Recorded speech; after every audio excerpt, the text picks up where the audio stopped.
Bienvenue sur 13e rue pour de nouveaux faits Carl Zero, une nouvelle fois aux États-Unis. Eh oui, ce grand et beau pays m'attire inlassablement car il nous a donné les fast-foods. Vous savez, cette nourriture rapide qui fait grossir à n'en plus finir. Et puis il nous a aussi donné les serial killers. Grand mystère. Alors aujourd'hui, voici l'histoire du Grim Sleeper. Pendant près de 30 ans en Californie, cet homme a assassiné, après les avoir violés dans des circonstances horribles, une multitude de femmes, se débarrassant de leurs cadavres tout simplement dans des bennes à ordures. Le Grim Sleeper, c'est l'équivalent macabre de la Belle au bois dormant des célèbres contes de Grimm. Car comme la belle du conte, la bête semble s'être endormie pendant de nombreuses années, en cessant de tuer avant de recommencer de plus belle dans les années 2000.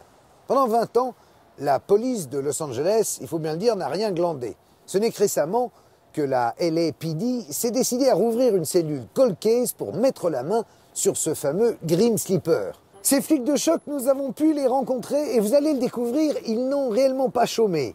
Ils ont rouvert toutes les archives, ils ont déterré des cadavres, fouillé tous les fichiers génétiques et même lancé une grande première mondiale qui s'appelle la recherche ADN familiale.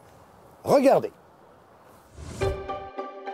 Ce tueur-là conduisait, il se tournait sur le côté et il tirait. Oui, parfois les gens se font tirer dessus, mais c'est comme dans beaucoup de quartiers. Si 11 femmes avaient été assassinées à Beverly Hills, dans le même périmètre, à quelques centaines de mètres, la France le saurait, le monde entier le saurait. Une année, il y a eu tellement de meurtres qu'on a dû fermer la section en charge des homicides. Je voudrais savoir pourquoi a-t-il fait ça? Pourquoi il se trimballe comme ça et qu'il tue des gens? Il en a tué au moins 20 comme ça, à mon avis. On a eu des dizaines et des dizaines de femmes qu'on a dû essayer d'identifier.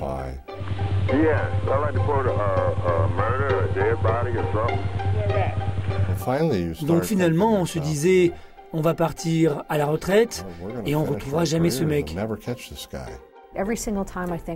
C'était une chose après l'autre. J'étais super frustrée. Dès que je croyais avoir trouvé une piste, ça tombait tout le temps à l'eau. La personne qu'ils ont arrêtée, c'était peut-être le Grim Sleeper. Mais moi, la personne que j'ai connue, c'était Lonnie Franklin Jr. Vous savez, la plupart des serial killers qu'on a eu entre les mains, ils ont une femme, une famille, des gosses.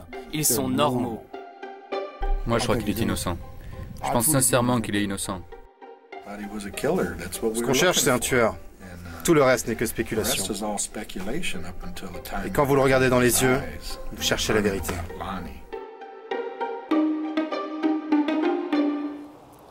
Le 7 juillet 2010, le Grim Sleeper est enfin coffré. Il s'appelle Lonnie Franklin Jr. C'est un tranquille père de famille de 58 ans qui habitait dans le même quartier que toutes ses victimes.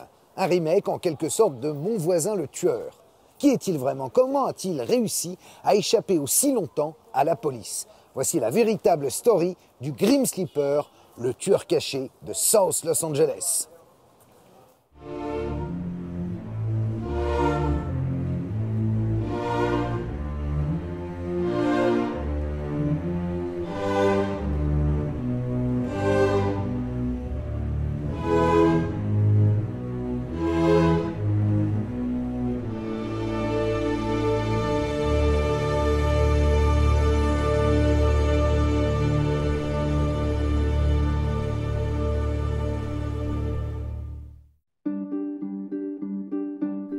Los Angeles South Central, loin d'Hollywood, c'est ici qu'on habite quand on est noir et pauvre dans la Cité des Anges.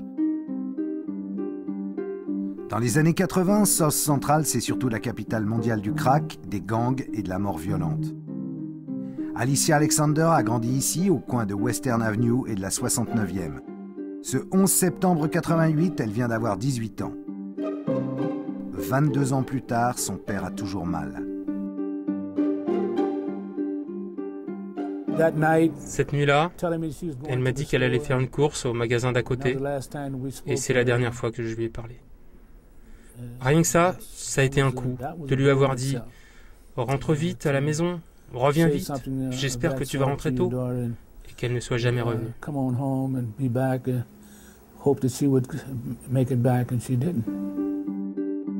Son corps a été retrouvé quelques blocs plus loin sur la Western Avenue, au coin de la 43e, dans une allée, cachée sous un matelas. Elle était nue. On lui a tiré dans la poitrine. C'est à peu près la seule chose que ses parents ont su pendant près de 20 ans.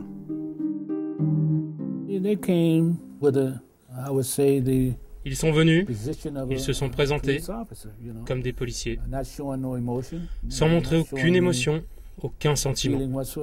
Ils sont entrés, ils se sont assis et ils nous ont dit exactement ce qu'ils ont trouvé et où ils l'ont trouvé. Moi, quand j'appelais pour avoir des informations, ils me faisaient faire tout un tour. D'abord au commissariat, après au QG, au centre-ville. J'essayais de joindre le policier qui s'occupait du cas, mais je n'arrivais jamais à l'avoir. Je leur disais de quel cas il s'agissait, le nom de ma fille et tout, mais le policier en charge du dossier n'était jamais là. Et on me disait toujours de voir avec lui. Les pauvres, en général, ça les intéresse pas. Ils se disent que c'est comme ça, dans ces quartiers. C'est la loi de la rue. S'ils arrivent à régler le cas tout de suite, s'il y a des preuves, alors ils le font, vite fait. Sinon, ils classent le dossier et c'est ce qui s'est passé. Comme beaucoup de filles de son quartier, Alicia s'était fait avoir par le crack. Elle sortait tout le temps transformée en zombie. Ses parents ne savaient plus quoi faire. À l'époque, vivre à South Central, c'était vivre en enfer. Moi, j'ai grandi là-bas. Ça fait 20 ans que je suis flic ici et à mon avis, il y en a des centaines qui ont été tuées à l'époque. Tout ça, c'est à cause du crack. Quand ça a commencé en 1983, ça a tout pété. Vous savez, cette drogue, il faut en reprendre toutes les 15 ou 20 minutes. Alors il faut faire vite, de l'argent, 5-10 $, aller voir le dealer, se refaire un shoot et y retourner. Ça allait vraiment mal. C'est pour ça que dans le coin, devant toutes les maisons, il y a des grilles en fer. Des barreaux aux fenêtres, des clôtures partout. C'est parce qu'à l'époque, en pleine rue, il y avait du deal, la drogue, la prostitution, les vols de voitures, enfin ce genre de choses. C'était comme ça il y a 20 ans, c'était très moche. Ça a été la période la plus violente dans l'histoire de cette ville. Le nombre d'homicides, le nombre d'agressions et le nombre de tueries étaient à son tour record. Une année, il y a eu tellement de meurtres qu'on a dû fermer la section en charge des homicides pour qu'ils se mettent à enquêter sur les cas en cours et que d'autres sections s'occupent des nouveaux cas.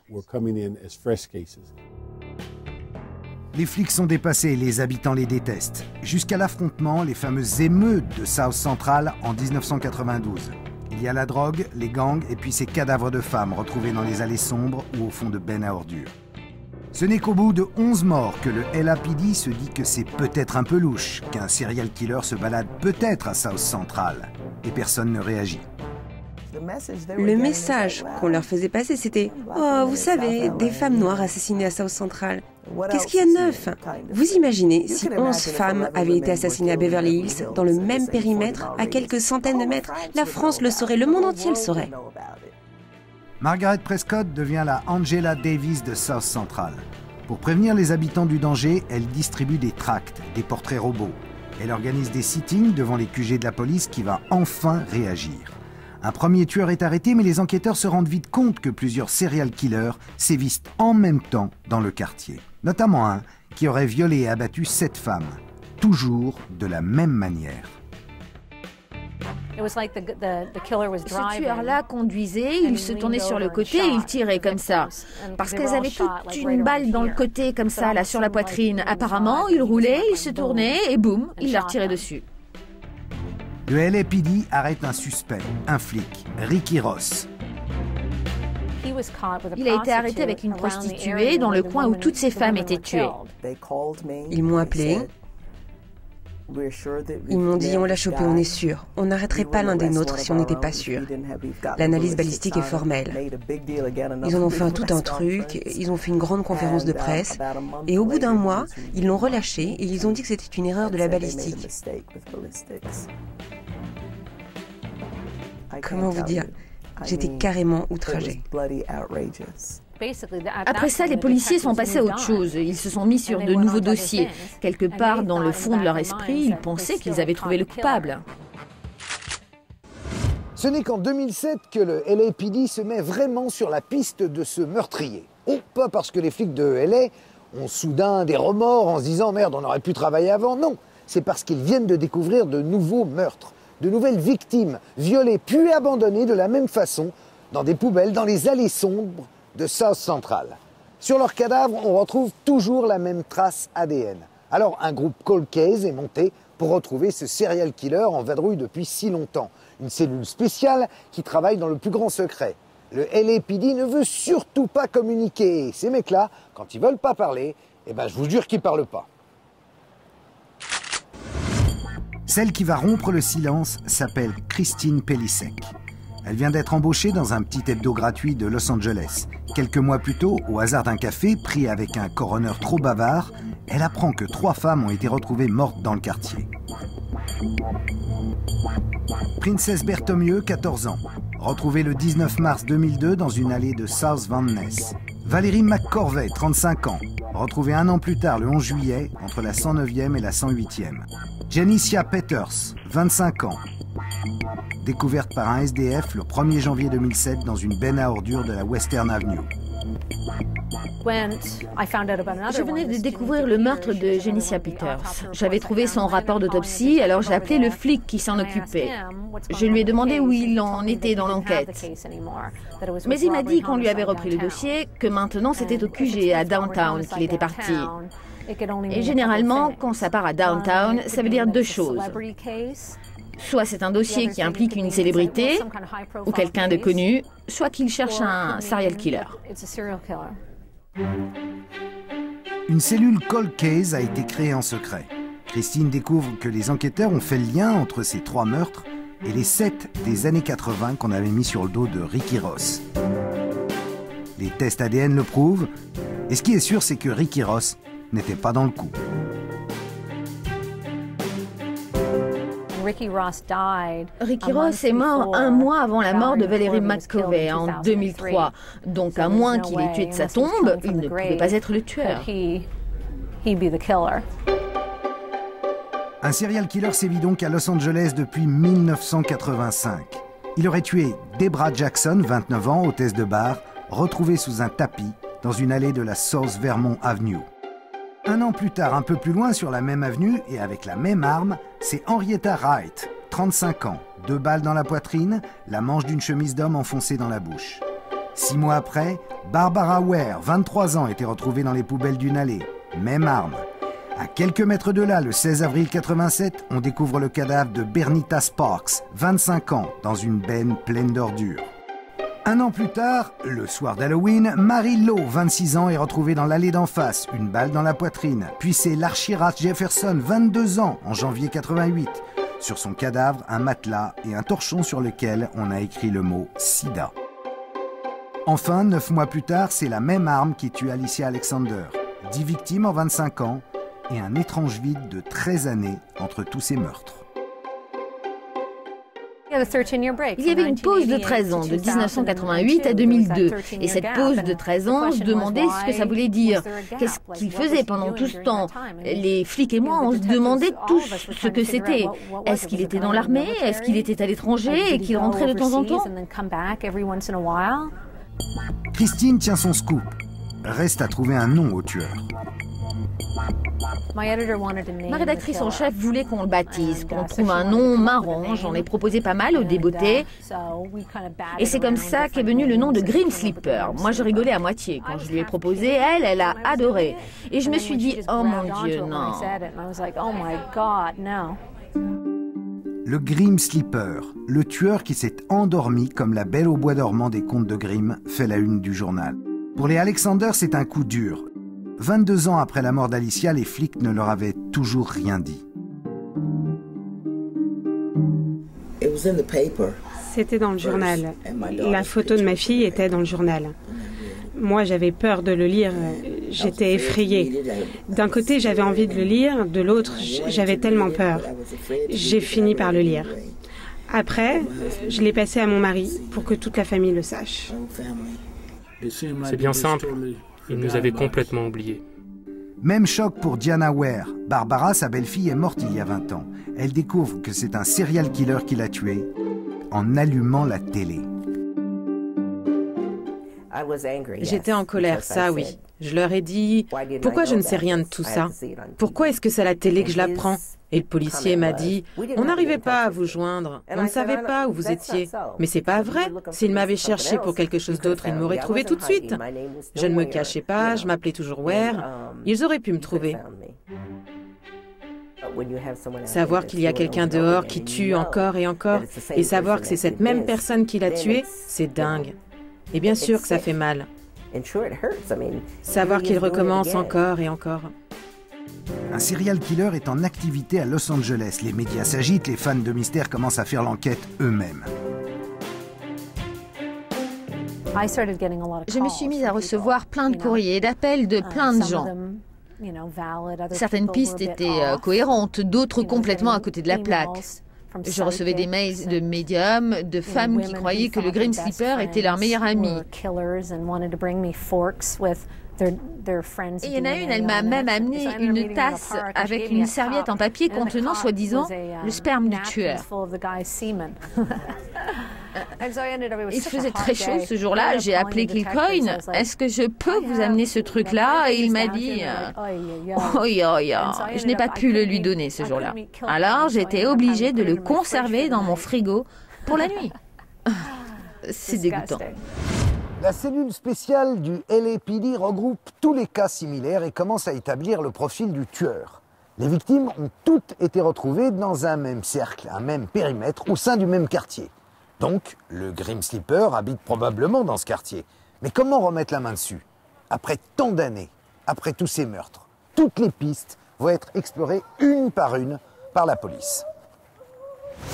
Yes, I'd like to report a murder, a dead body or something. Il y a d'abord cet enregistrement, celui d'un appel à la police.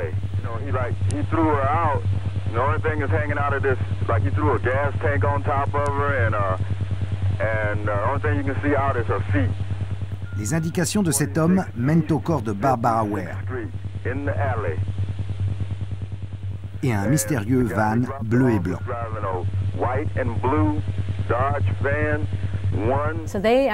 Ils ont vérifié la plaque d'immatriculation et se sont rendus compte que le van appartenait à une église, la Cosmopolitan Church, sur la Normandie Avenue.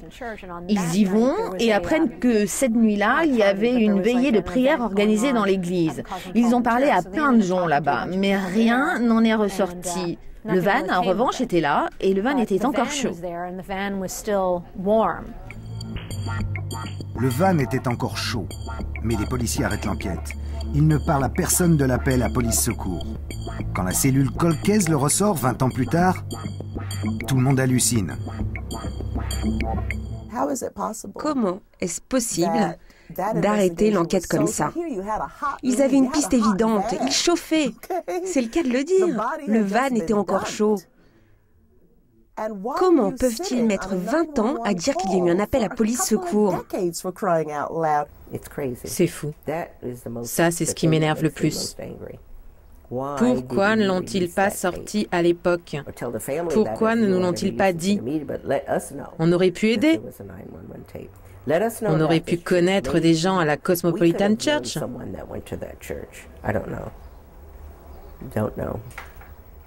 C'est très frustrant. 20 ans plus tard, reprendre l'enquête, c'est plus que coton. Personne ne reconnaît la voix de celui qui a appelé police secours. La Cosmopolitan Church a été remplacée par un parking. Le van, il a été retrouvé à Belize, à des milliers de kilomètres.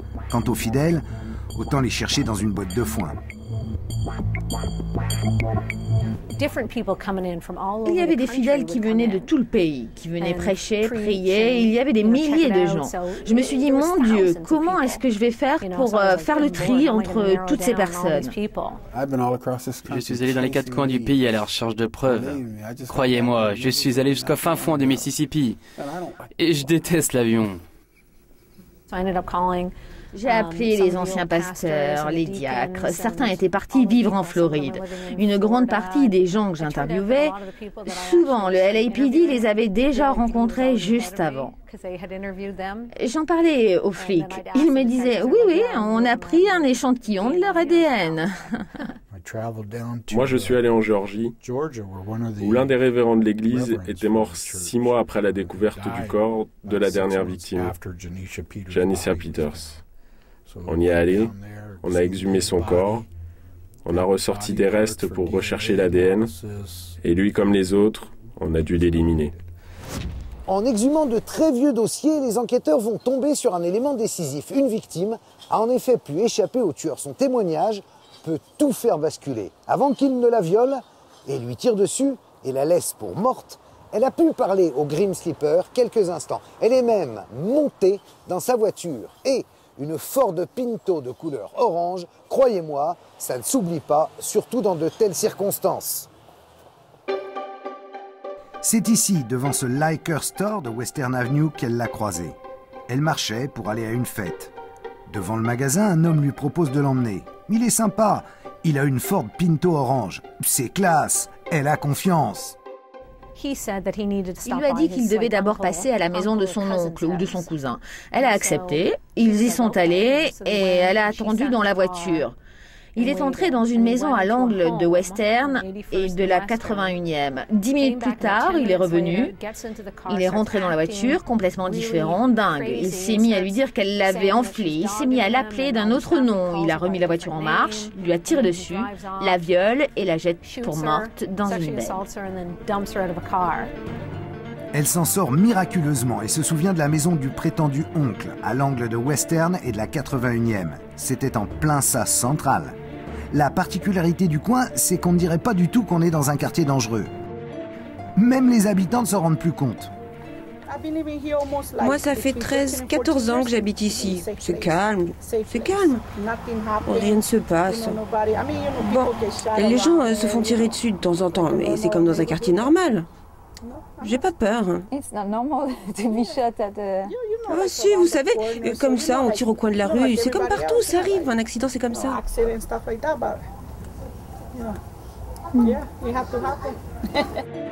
Donna Harris vivait déjà dans le coin. C'est la maison où elle habite maintenant que la survivante a indiqué aux policiers. Il y a 20 ans, cette maison était horrible. C'était l'alcool, la prostitution, la drogue. Il y avait de tout ici. Enfin, tout ça, c'était avant que j'y habite. Cette maison, c'était l'enfer. C'est pour ça qu'ils ont pensé que c'était là qu'ils l'avaient amenée, à cause de ce qui se passait. La police à l'époque s'est dit qu'elle s'était mal souvenue. Ils se sont dit, on lui a tiré dessus. Alors ils l'ont pas cru. Ils se sont dit, oh ouais, elle mélange tout. Mais la cellule Cold Case se dit que c'était peut-être une bonne piste. 20 ans plus tard, le détective Bill Fannon retrouve la survivante et retourne avec elle sur place. Je lui ai dit, ok, est-ce que vous êtes bien sûr que c'est là que ça s'est passé il y a 20 ans? Elle a dit oui, je me souviens, c'était exactement là, sur la 81e. Alors je me suis dit que, ok, j'allais me concentrer sur la 81e et les rues d'à côté, mais surtout la 81e. Ensuite, il faut reconstruire un quartier d'où les gens sont partis, ont déménagé. Il y a de nouveaux habitants. Le quartier a complètement changé, mais il y a tout de même des gens qui habitent là depuis 30, 40 ans. Et c'était les témoins clés qu'il fallait que je retrouve, il fallait que je les localise.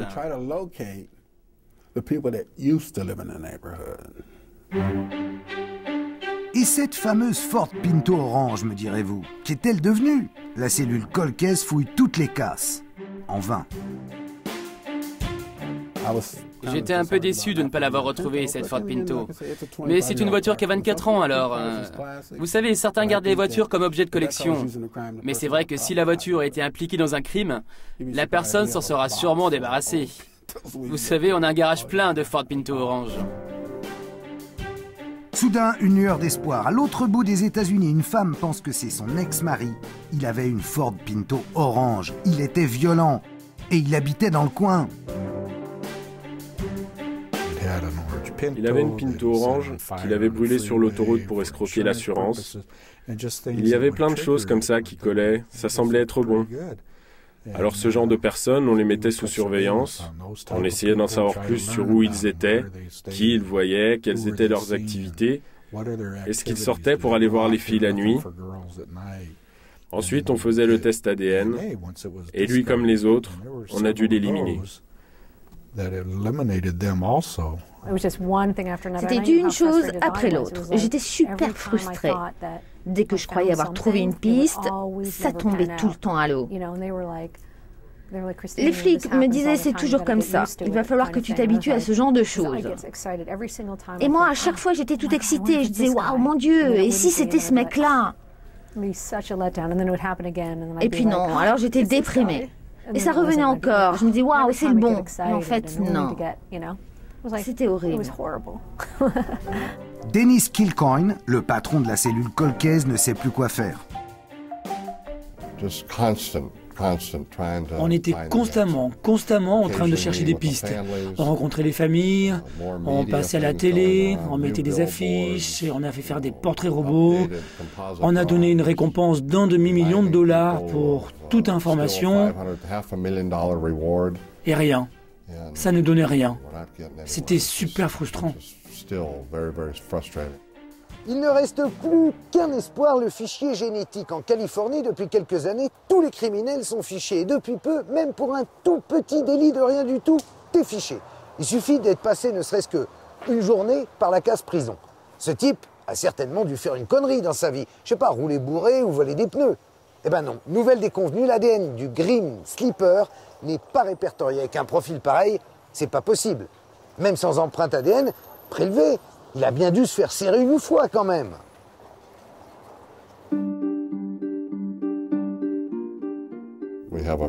On avait une très belle empreinte ADN d'un homme. Il nous manquait juste le visage et le nom qui allait avec. C'est juste ça. Et ça semble juste impossible. Par où commencer? Par la case prison. C'est peut-être là que le Grim Sleeper était pendant ces 13 années d'arrêt. On avait une liste de 55 000 noms. On se disait, OK, par où on commence? 55 000 noms. Et puis on a commencé à regarder, voir qu'il y avait des doublons, des moments où certains étaient hors de prison, puis étaient revenus. On a regardé qui était dans la banque de données ADN, et on a commencé à les éliminer comme ça.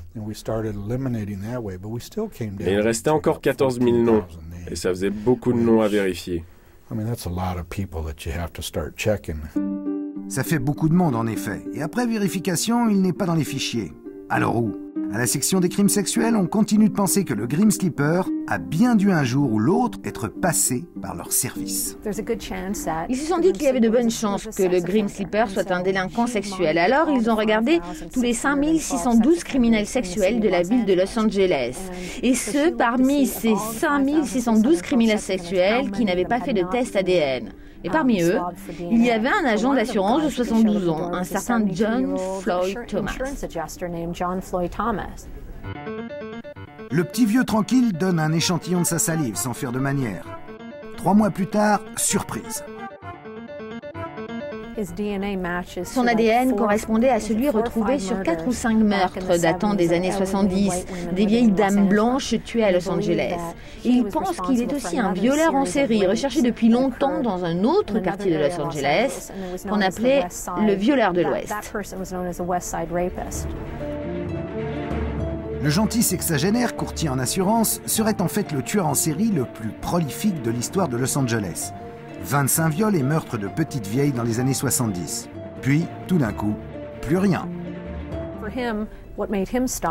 Apparemment, ce qui l'a fait s'arrêter, c'est qu'il a trouvé un bon boulot. Mais c'était un tueur très très vicieux. Il a attaqué une femme de 84 ans et il a fait craquer sa cheville jusqu'à ce que l'os ressorte. C'est un prédateur sexuel très très violent. Il tuait la plupart de ses victimes. Et puis soudainement, en 89, il a arrêté. Il devait avoir la soixantaine à ce moment-là. Peut-être qu'il était trop vieux pour tuer. Le problème dans tout ça, c'est que le Grim Sleeper, lui, court toujours. Au siège du LAPD, on frôle la dépression collective. Les enquêteurs sont au bout du rouleau. Pour nous, c'était retour à la case départ. Ça peut être très frustrant. Ça faisait 3 ans qu'on y était. On avait une récompense d'1 demi-million pour quiconque nous aiderait, et personne n'appelait.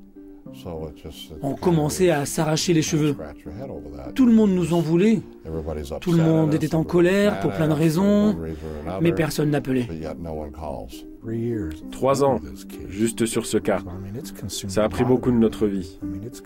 On pense tout le temps à ces gens, on pense tout le temps à ces dossiers, on pense tout le temps à ce qu'on pourrait faire d'autre. Surtout quand on arrivait à une voie sans issue. On se disait... Qu'est-ce qu'on peut faire d'autre? Est-ce qu'on a essayé ça? Est-ce qu'on a loupé quelque chose avec une preuve? Peut-être qu'il faut qu'on reprenne ça et qu'on le réexamine. Retournons là-bas et parlons à un tel. Parfois, je me réveillais en y pensant. Vous allez dire que j'exagère, mais moi, j'avais une mission. Et c'est une de ces affaires où on continue d'y penser sur le chemin de la maison. On rentre à la maison en se disant « Ok, est-ce que j'ai tout bien rempli, tout bien pensé? Est-ce que j'ai fait tout comme il fallait ?» Donc finalement, on se disait... On va partir à la retraite et on retrouvera jamais ce mec. C'est alors que le détective Kilcoyne entend parler d'une méthode d'investigation, ma foi, révolutionnaire, l'ADN familial.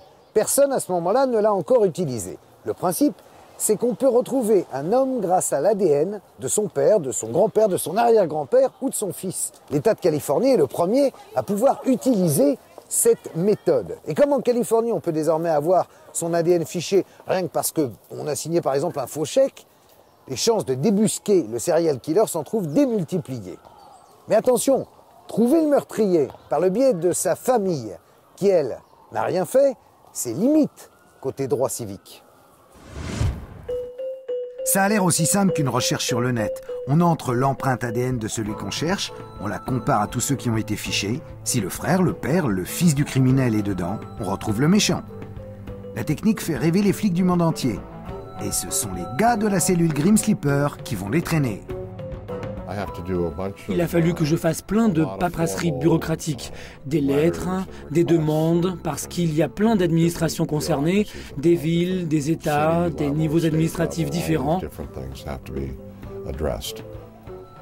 Et puis ça coûte cher, 50 000 $ à chaque fois. Et donc on fait tout bien, avec toutes les précautions, et on essaie en 2008. Et tout le monde est super attentif. Les gens de tout le pays, du monde entier nous regardent parce que ça n'a jamais été fait. Et... rien. Il n'y a personne qui correspond. On s'est dit, ok, ça coûte cher, mais on aura essayé. Décidément, ce tueur-là est introuvable. Sur Internet, les amateurs de frissons mènent leur propre enquête. Note que les prénoms des premières victimes finissent par A, et compare le Grim Sleeper au Zodiac, ce serial killer des années 60 qui n'a jamais été retrouvé. Ça commence à sentir le roussi pour le LAPD. Quand on leur propose de refaire un test ADN familial 1 an plus tard, ils n'y croient plus vraiment. Leur procédure administrative est tellement secrète que je ne sais même pas quand ils le font. Je ne sais pas à quelle date ils le lancent. Le temps passe. Et arrivé à la fin du mois, je me dis, bon, ils l'ont fait, et ils n'ont rien trouvé, encore un 0. Mais on m'appelle le 1er juillet, un mercredi après-midi, et on me dit, tu ferais mieux de t'asseoir. Et on a eu une touche. Le département de justice nous a appelés, ils nous ont dit, vous avez une touche. Il s'agit d'un homme arrêté pour possession d'armes 6 mois plus tôt, après le premier test. Il est jeune, trop pour être le tueur. Son ADN n'est pas exactement celui du Grim Sleeper, mais il a le même chromosome X. Si ce n'est pas lui le tueur, c'est sûrement son père.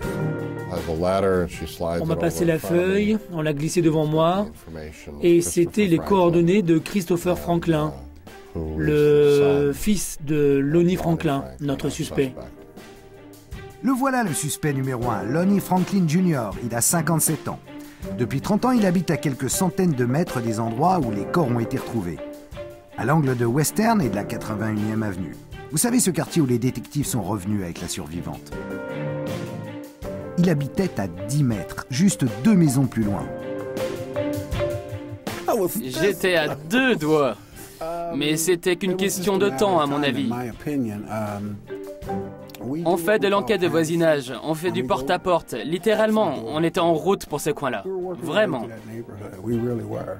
Moi, tout de suite, j'appelle le détective Coulter, je lui ai donné les infos et je lui ai dit « Bosse sur ce mec et prévois d'y passer le week-end ».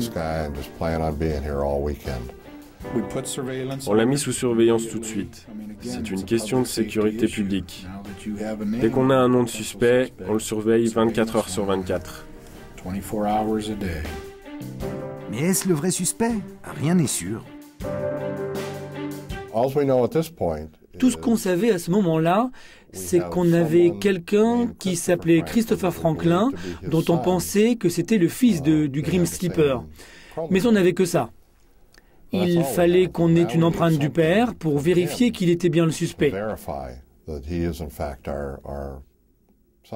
Et puis, qu'est-ce qu'on en sait? Christopher Franklin, il avait peut-être été adopté.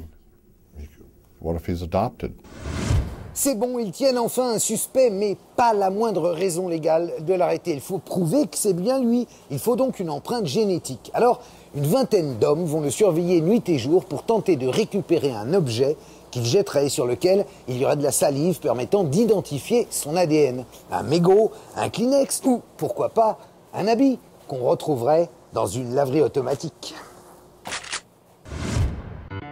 La traque commence tout de suite dès que le nom du suspect est connu. Des équipes spécialisées le suivent dans ses moindres pas. Ça fait 25 ans qu'ils attendent ça. Pas question de le laisser filer. Ils le mettaient au lit la nuit, ils se réveillaient avec lui le matin, et ils le suivaient quoi qu'il fasse. Et à une ou deux reprises, ils l'ont vu traîner dans les coins où travaillent les filles. Une nuit, il arrête sa voiture à côté d'une prostituée. Les policiers sont derrière. Ils se disent « Waouh, qu'est-ce qu'on fait? Qu'est-ce qu'on fait si la fille monte dans la voiture ?» Ils ont décidé qu'ils allaient l'arrêter au cas où, pour pas qu'il tue la fille. Mais au moment où il s'est mis à s'approcher vraiment, à lui parler, une voiture de patrouille de police est passée par hasard avec la sirène. Il a entendu le bruit et il a redémarré super vite. Des heures et des nuits à le suivre partout, sans rien. On ne sait pas encore si Lonnie Franklin Jr. est bien le Grim Sleeper, cet ogre des temps modernes. Ce qui est sûr, c'est que ça n'est pas le petit pousset. Il ne laisse absolument rien derrière lui. Et puis, un lundi après-midi, après avoir roulé pendant 1 heure, il s'arrête à une pizzeria. Il est apparemment invité à l'anniversaire d'une petite fille. C'était comme dans les feuilletons télé. Le gars qui le suivait est entré dans le restaurant, il s'est présenté au propriétaire, il a expliqué qui il était, ce qu'il faisait, il a mis une casquette et une chemise du resto, et il s'est déguisé en serveur pour la fête. Je pense que cet homme n'a jamais été aussi bien servi dans un restaurant. Dès qu'il mordait dans une pizza, on lui donnait une nouvelle serviette. Dès qu'il utilisait sa fourchette, on lui en donnait une propre juste derrière.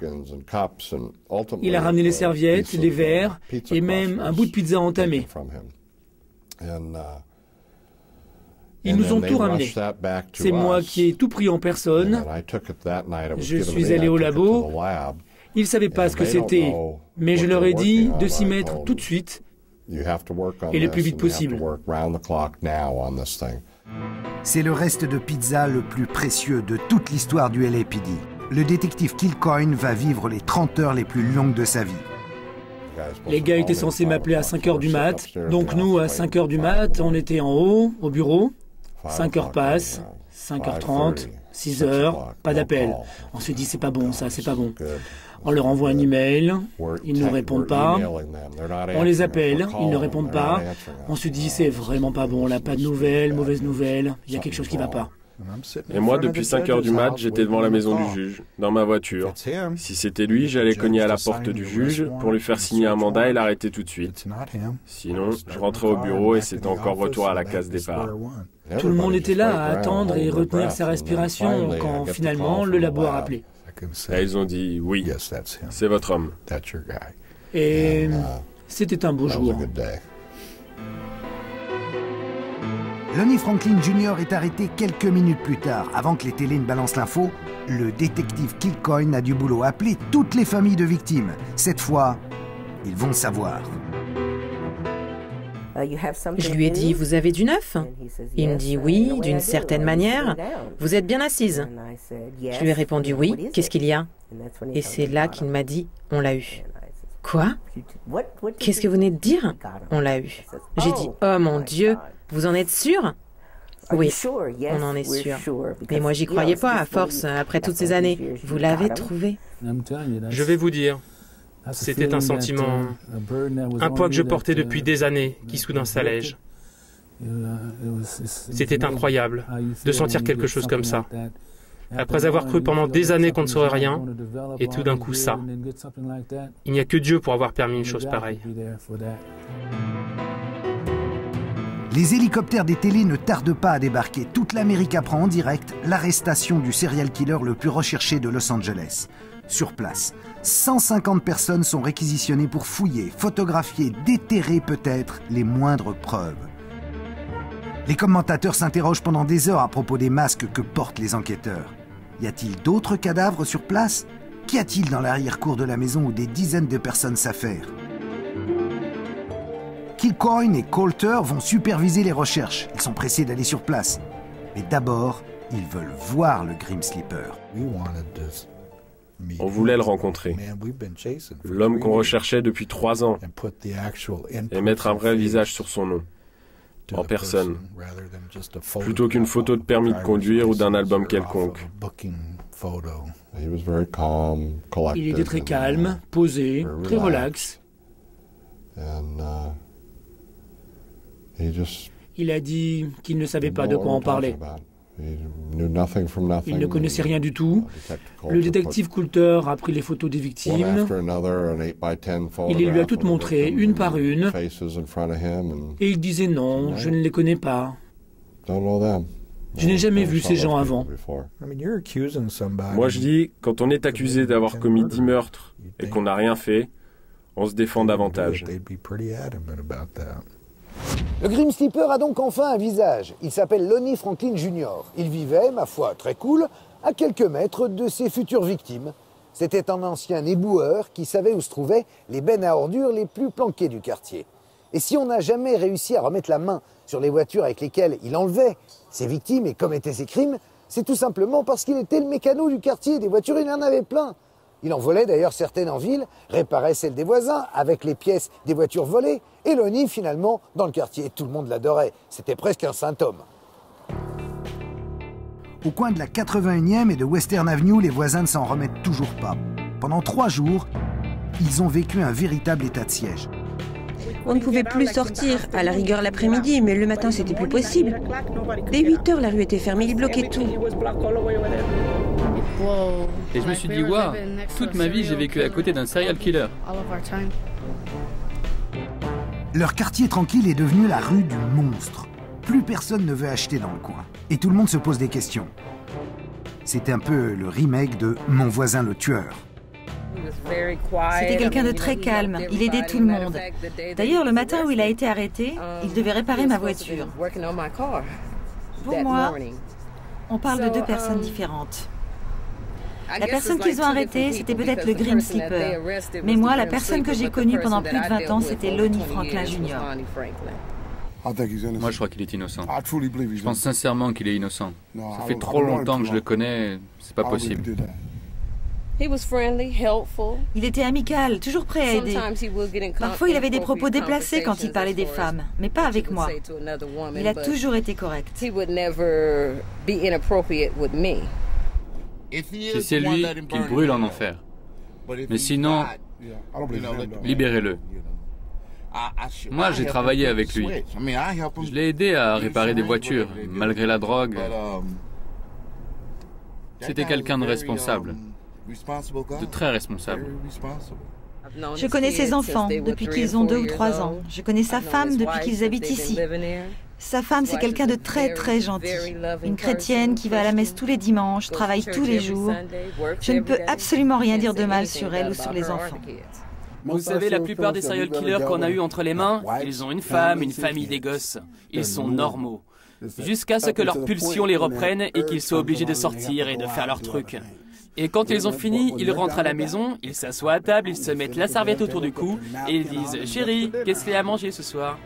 Sa famille a fini par déménager, mais continue de le soutenir. Il a beaucoup de visites de femmes en prison.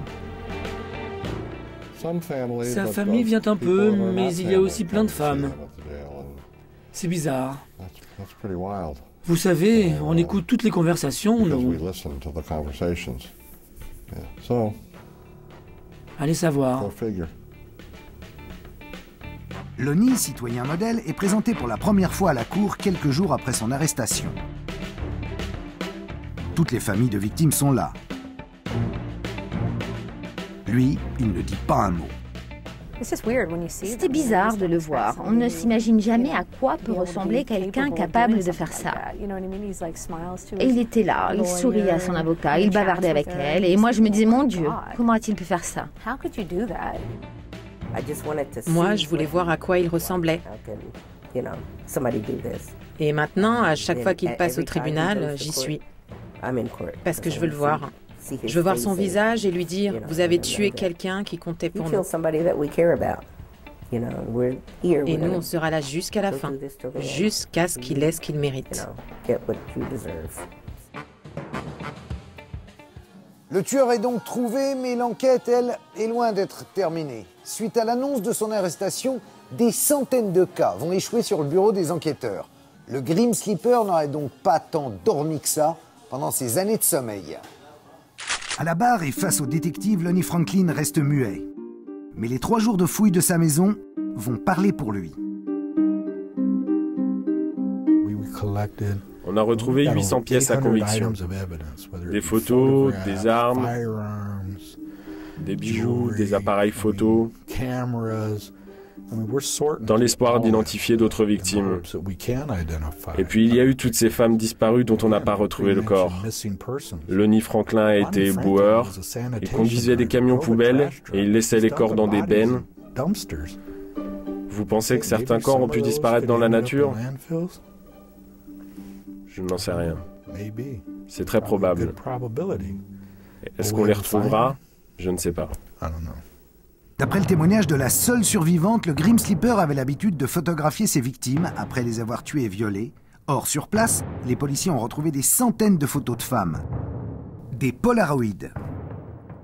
Il y a des douzaines et des douzaines et des douzaines de femmes qu'il faut qu'on identifie. À partir de photos très provocantes.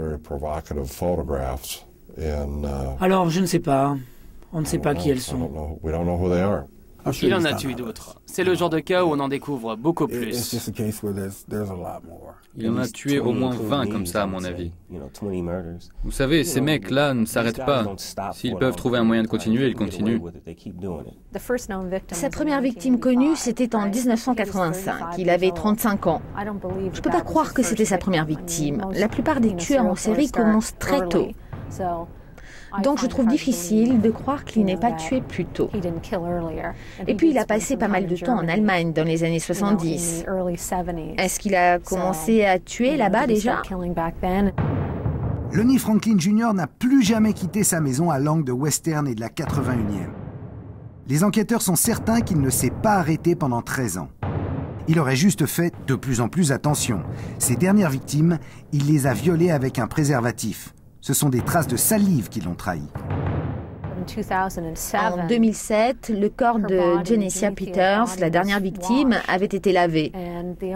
La seule trace ADN qu'ils ont trouvée était sur la ficelle du sac poubelle dans lequel il l'avait déposée. C'est là qu'ils l'ont trouvé. Il a dû déposer de la salive sans s'en rendre compte. Il met la ficelle dans sa bouche, attrape le sac poubelle, la passe autour et la jette. À mon avis, c'est exactement ce qui s'est passé. Mais il n'a jamais pensé qu'ils allaient aussi analyser la ficelle du sac poubelle. Moi, je crois qu'il était de plus en plus malin. Les premiers articles étaient sortis en 2006. On disait qu'il y avait un serial killer dans le coin. Et il devait savoir qu'on le cherchait. Quand même, il avait une affiche énorme à 3 rues de chez lui. Il a bien dû voir ça. Une fille du quartier a raconté qu'un jour elle était avec lui dans sa voiture et qu'ils sont passés devant l'affiche. Elle a dit « Ah, j'aimerais tellement savoir qui est ce type, je saurais quoi faire avec l'argent de la récompense. » Lui, il a ri et il a dit « Ils attraperont jamais ce mec. » Son procès n'aura pas lieu avant 2013. En attendant, les familles des victimes viennent à chaque audience. Ils ne se connaissent pas, mais à force de se battre ensemble pour que l'enquête avance, ils sont devenus proches. Depuis l'arrestation de Lonnie Franklin, les rapports avec les détectives sont même devenus quasi amicaux. Les audiences préliminaires sont prévues fin janvier 2011. Ce sera une sorte d'avant-procès. Les enquêteurs promettent d'y faire des révélations. Lonnie Franklin, lui, gardera-t-il pour toujours le silence ?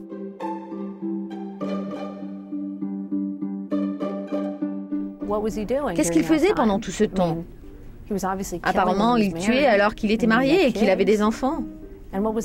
C'était quoi son déclic? Est-ce que c'est parce qu'il habitait dans cette rue qu'il y avait du crack? Certains pensent qu'il en prenait. Est-ce que c'est ce qui le poussait à tuer? Bien sûr, il était de South Central. Toute sa famille habitait dans le coin. Qu'est-ce qui fait qu'il a commencé et pourquoi il a fait ça? Il y a tellement de questions.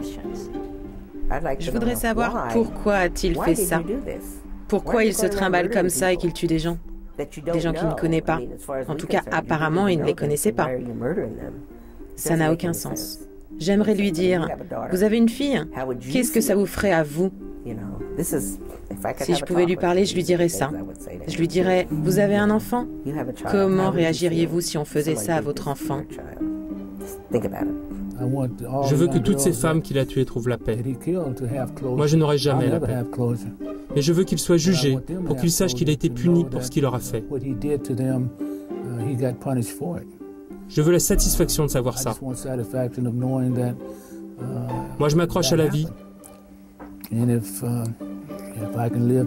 pour être encore vivant ce jour-là.